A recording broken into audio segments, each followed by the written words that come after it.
एक ब्रह्मांड है जो बिना किसी योजना के, बिना किसी कारण के बस फट पड़ा। जैसे किसी ने गलती से एक दीपक गिरा दिया हो और अंधेरे में आग फैल गई।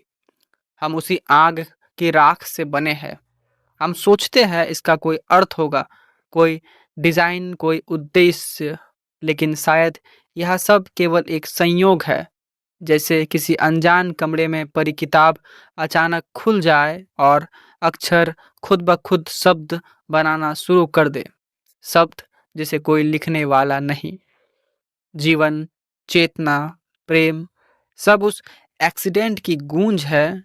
जैसे किसी खाली गलियारे में गिरी हुई ईंट की प्रतिध्वनि हम सुनते हैं और सोचते हैं इसमें कोई संदेश छिपा हो सकता है। पर शायद यह सिर्फ आवाज है, बिना किसी अर्थ के। तुम देखो कितनी नाजुक है हमारी मौजूदगी। अगर सूर्य जरा सा पास होता तो हम जलकर खाक हो जाते, जरा सा दूर होता तो बर्फ में जम जाते। और हम इस नाजुक संतुलन को डिजाइन मानते हैं। लेकिन क्या यह संतुलन वास्तव में किसी आर्किटेक्ट की रचना है, या बस डाइस के अनगिनत फेंकने में से एक लकी थ्रो है?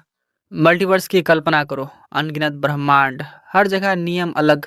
कहीं कोई तारा नहीं, कहीं कोई एटम नहीं, कहीं केवल खालीपन, और कहीं बहुत ही दुर्लभ जगह, एक ऐसा संयोजक जहां मॉलिक्यूल्स मिलकर जीवन का भ्रम रचते हैं और हम उन मॉलिक्यूल्स के भीतर जाग जाते हैं, मानो एक्सीडेंट ने हमें मजाक में पैदा कर दिया हो।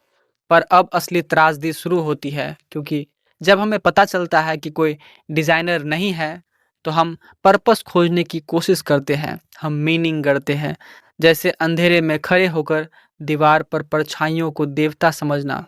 लेकिन शायद यही हमारी नियति है कि हम मीनिंग के बिना जीवित नहीं रह सकते। तो क्या सब एक्सीडेंट ही है? हाँ, बिल्कुल।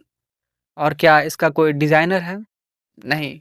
लेकिन फिर भी हम डिज़ाइन बनाते हैं। हम अपने भ्रम में अर्थ डालते हैं, अपने कविता में दर्द डालते हैं, अपने डर में प्रार्थना और अपनी मृत्यु में अमरता का सपना। शायद यही आयरनी है कि एक्सीडेंट ने हमें पैदा किया और अब हम एक्सीडेंट को ही अर्थ देने की कोशिश कर रहे हैं। कभी-कभी लगता है अगर यूनिवर्स सचमुच पर्पसलेस है, तो हमारी सबसे बड़ी स्वतंत्रता यही है कि हम इसे पर्पस दे सकते हैं। एक ऐसे ब्रह्मांड में जिसका कोई मतलब नहीं है। मतलब देना हमारी सबसे बड़ी बगावत है, जो हम रोज करते हैं। मेरा नाम आदर्श है और मेरे विचारों को सुनने के लिए धन्यवाद। मिलते हैं अगली बार नए विचार के साथ।